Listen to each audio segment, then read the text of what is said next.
The Seattle rain drummed against our Capitol Hill apartment windows as I folded the last load of Marcus's expensive dress shirts. The familiar scent of his Armani cologne still lingered on the fabric, even after washing. I was 34, had been married for 8 years, and thought I knew everything about the man I'd built my life around. That Tuesday evening in March, Marcus walked through our front door at 1247 Pine Street, with that look I'd grown to dread, the one that said he'd already made a decision without consulting me. He loosened his $200 Hermes tie and poured himself 3 fingers of Macallan whiskey, the bottle we'd been saving for special occasions. "Sarah, we need to talk," he said, not even looking at me as he settled into his leather chair. I set down the laundry basket, my hands already trembling. At 37, Marcus had the kind of confidence that came from never being told no. Not by his wealthy Portland family, not by his law firm partners, and certainly not by me. "I've been thinking about us," he continued, swirling his whiskey. "About what I need in a partner." The words that came next hit me like a sledgehammer to the chest. "Sarah, you're replaceable. Any woman can do what you do: cook, clean, look pretty at company events. I need someone who challenges me intellectually, someone who can match my ambition." I stared at him, my mouth dry. Here I was, a woman who had given up my marketing career at Microsoft to support his partnership track at Preston & Associates. I'd managed our $4,200 monthly budget, planned every dinner party for his colleagues, and never complained when he worked 80-hour weeks. "What are you saying, Marcus?" I whispered. He took another sip, finally meeting my eyes. "I'm saying I think we should separate. I want to explore other options. You're a good woman, Sarah, but good isn't enough anymore. I need extraordinary." The rain grew heavier, matching the storm building in my chest. 8 years of marriage, reduced to the word replaceable. I thought about our joint savings account with $47,000, the mortgage on our $650,000 condo, the life insurance policies, the shared dreams of starting a family. "So that's it?" I asked, my voice barely audible. 8 years and I'm just replaceable? Marcus shrugged, the gesture so casual it felt like another slap. "I'm 37, Sarah. I'm at the peak of my career. I deserve someone who adds real value to my life, not just maintenance." That night, as Marcus slept peacefully beside me, I stared at the ceiling, listening to the rain, wondering how the woman who had scored a 1480 on her SATs graduated summa cum laude from University of Washington and had been rising through the ranks at Microsoft before sacrificing it all for his dreams, had become so forgettable. What Marcus didn't know was that his idea of replacing me was about to become the biggest mistake of his life. The next morning, Marcus left for his office on Fifth Avenue like nothing had changed. I sat in our kitchen, drinking coffee from the Starbucks mug he'd brought me from his business trip to Chicago, and tried to process what had just happened to my life. My phone buzzed. A text from my younger sister Emma in Portland. "Coffee later? You sound weird in your voicemails." I hadn't realized I'd been calling people. The whole night felt like a blur.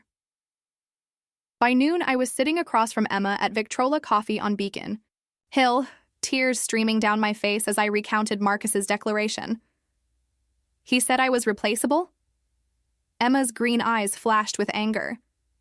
"The same Marcus who couldn't figure out how to work the dishwasher for the first 3 years you lived together?" I managed a weak laugh. "He wants someone extraordinary, someone who challenges him intellectually." "Sarah," Emma leaned forward, her voice fierce, "you gave up a $95,000 salary to be his unpaid personal assistant. You remember everything: his mother's birthday, his colleagues' names, his coffee order at 3 different cafes. You've been running his entire life while he plays big shot lawyer." Over the next 2 weeks, I watched Marcus throw himself into the Seattle dating scene with the enthusiasm of a teenager. He joined 3 dating apps: Bumble, Hinge, and The League. He bought new clothes from Nordstrom, $300 shirts, a $1,200 suit. He started going to upscale bars in Belltown, places like Bathtub Gin & Co. and The Nest. I knew all this because he didn't bother hiding it. We were still living in the same apartment, sleeping in separate rooms, while he conducted his search for my replacement with all the subtlety of a neon sign. "I have a date with a neurosurgeon tonight," he announced one Thursday, adjusting his new Rolex. "Dr. Amanda Chen. She went to Harvard Medical School." I nodded, continuing to prepare dinner, his favorite meal of grilled salmon and asparagus. Old habits die hard. The date with Dr. Chen lasted exactly 47 minutes. I knew because I tracked his location. We still shared our Apple accounts. Marcus came home angry, loosening his tie aggressively. "How did it go?" I asked, though his face already told the story. "She spent the entire dinner talking about her research," he muttered. "Didn't ask me a single question about my cases or my goals, and she split the check." Who does that? I bit my tongue, remembering how I used to hang on his every word during our early dates, asking endless questions about his work while rarely talking about my own aspirations. Date number 2 was with Rebecca, a 29-year-old investment banker from Goldman Sachs. This one lasted 2 hours, which Marcus took as a victory until she texted him the next day. She said I was intellectually unstimulating. He read from his phone, his face red with indignation. "Can you believe that? I have a law degree from Columbia." By the end of March, Marcus had been on 12 dates. Each one ended the same way, with him coming home frustrated, confused, and increasingly desperate. Meanwhile, I had started something I hadn't done in years. I began focusing on myself. While Marcus stumbled through his dating disasters, I made a discovery that would change everything. I was cleaning out our shared computer when I found a folder labeled Financial Planning 2024. Inside were documents that made my blood run cold. Marcus had been planning this separation for months. There were spreadsheets calculating exactly how much he'd save by divorcing me, consultations with 3 different divorce attorneys, and, most shocking of all, a detailed analysis of my market value as a wife. The document, created in January, laid out his strategy. Sarah provides domestic services equivalent to approximately $35,000 annually. Housekeeper, personal assistant, social coordinator. However, depreciation factors include age, 34, limited career prospects, and failure to contribute intellectually to my professional growth. Replacement target: age 25-30, advanced degree, family wealth preferable, no children. I printed everything. Then I found the dating profiles he'd created. On The League, he'd described himself as successful attorney seeking intellectual equal, recently separated from domestic arrangement that no longer served my goals. Domestic arrangement. 8 years of marriage reduced to a domestic arrangement. But the real discovery came when I started digging deeper into our finances. Marcus had been so confident in his plan that he'd gotten sloppy. In February, he'd moved $23,000 from our joint savings to a separate account I didn't know about. He'd also been charging his dates to our shared credit card, expensive dinners, gifts, even a weekend trip to San Juan Islands with a woman named Stephanie. I called my old boss at Microsoft, Linda Rodriguez. "Sarah," Linda's voice was warm, "I was just thinking about you. We have a senior marketing position opening up.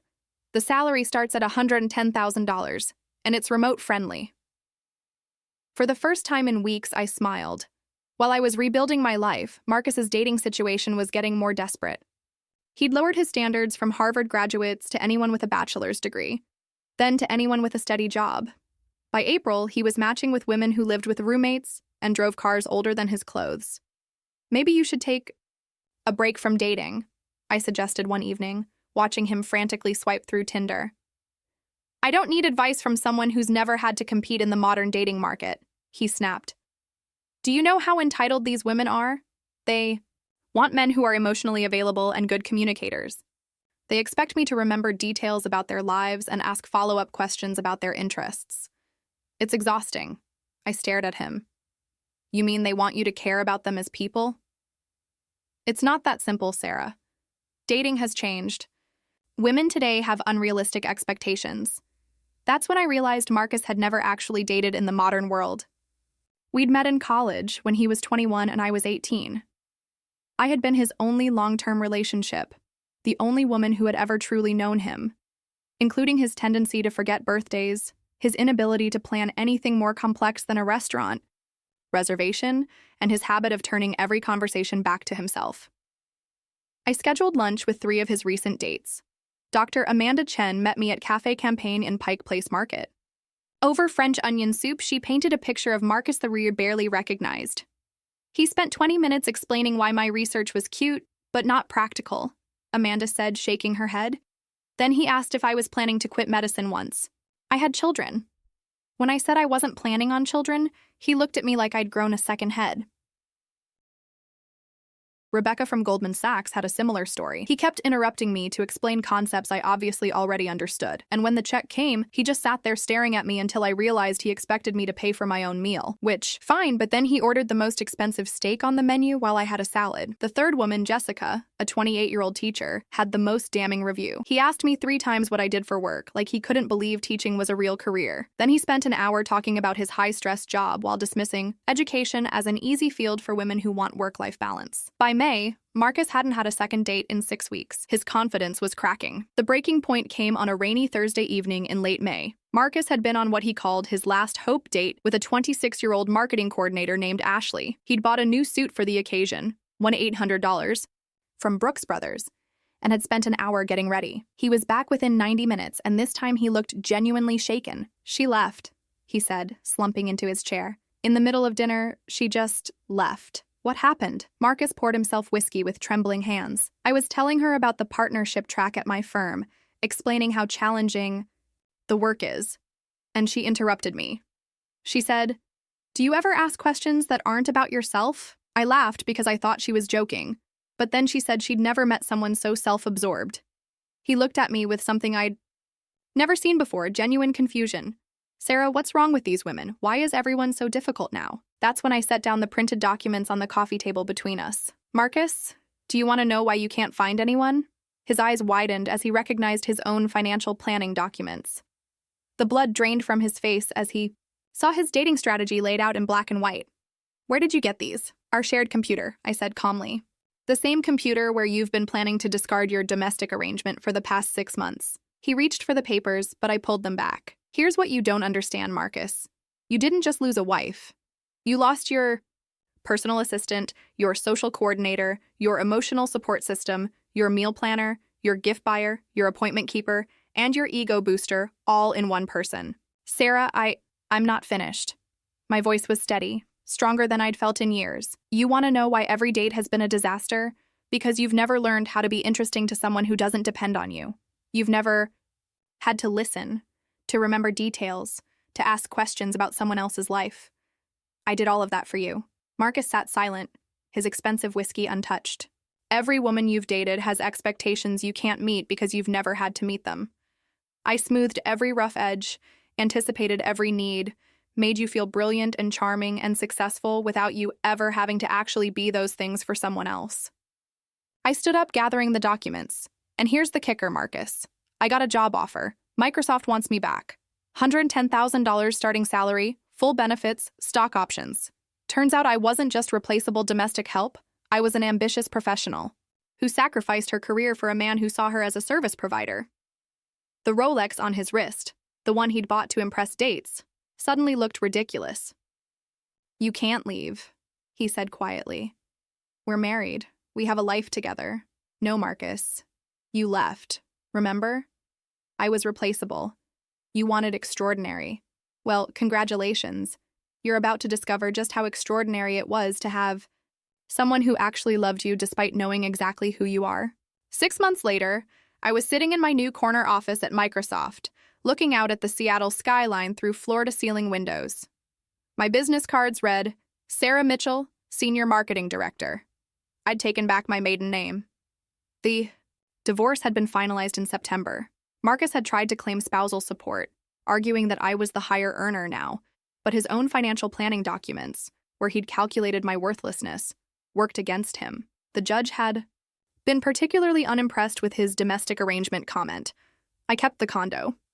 Marcus moved to a studio apartment in Capitol Hill, ironic since he'd always complained that our neighborhood wasn't prestigious enough. My sister Emma forwarded me a screenshot she'd found on Facebook. Marcus had posted a selfie with the caption, "Still searching for my queen. Standards remain high because I know my worth. Never settle, or quality over quantity." The post had 3 likes. Through mutual friends, I heard updates on his continued dating struggles. Apparently, he'd hired a dating coach, $300 per session, who told him he needed to work on his emotional intelligence and active listening skills. The coach had also suggested he learn to cook, split checks gracefully, and develop interests. Beyond work, Marcus had fired the coach after 2 sessions. Meanwhile, my life had transformed completely. The marketing campaign I'd developed for Microsoft's new productivity suite had exceeded targets by 200%. My team respected me, my salary had already been bumped to $125,000, and I'd been invited to speak at 3 industry conferences. But the biggest change was personal. I'd started dating again, slowly, carefully, but with a confidence I'd never had before. I knew my worth now, not as someone's domestic support system, but as a complete person with my own ambitions, intelligence, and value. I met David at a TEDx Seattle event where I was speaking about resilience in career transitions. He was a documentary filmmaker, quiet and thoughtful, the kind of man who asked follow-up questions and remembered details from previous conversations. On our 3rd date, he said something that made me laugh out loud. "You're remarkable, Sarah. I can't imagine anyone thinking you were replaceable." I told him about Marcus, about the marriage that had nearly erased me, his loss. David said simply, "Though I should probably thank him. If he'd been smart enough to appreciate you, I'd never have had a chance." The final piece of vindication came in November.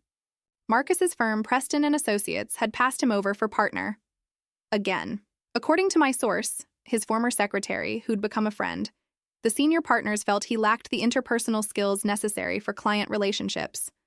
Apparently, being able to maintain one successful relationship, even a marriage, was seen as a basic indicator of emotional maturity in their field. Marcus was 38 now, still single, still searching for his extraordinary woman while living in a 400-square-foot apartment and driving the same BMW he'd bought to impress dates 8 months earlier. I, on the other hand, had discovered that I was never replaceable at all. I was simply with someone who lacked the vision to see what he had. If this story resonates with you, if you've ever been told you're replaceable or made to feel like your value lies only in what you do for others, I want you to know something. You are irreplaceable. Your worth isn't determined by someone else's ability to recognize it. I spent 8 years believing that my value was in how well I served someone else's dreams. The moment I started pursuing my own again, everything changed. Not just my career or my financial situation, but my entire understanding of who I am and what I deserve. To everyone who has ever been undervalued, overlooked, or told they're easily replaced, prove them wrong, not for revenge, but for yourself. Because the most extraordinary thing you can do is recognize your own worth before anyone else does. Hit that subscribe button if you want more stories about turning your biggest setbacks into your greatest comebacks. Because trust me, there are so many more stories to tell, and I'm just getting started. Your worth is not negotiable. Don't let anyone convince you otherwise.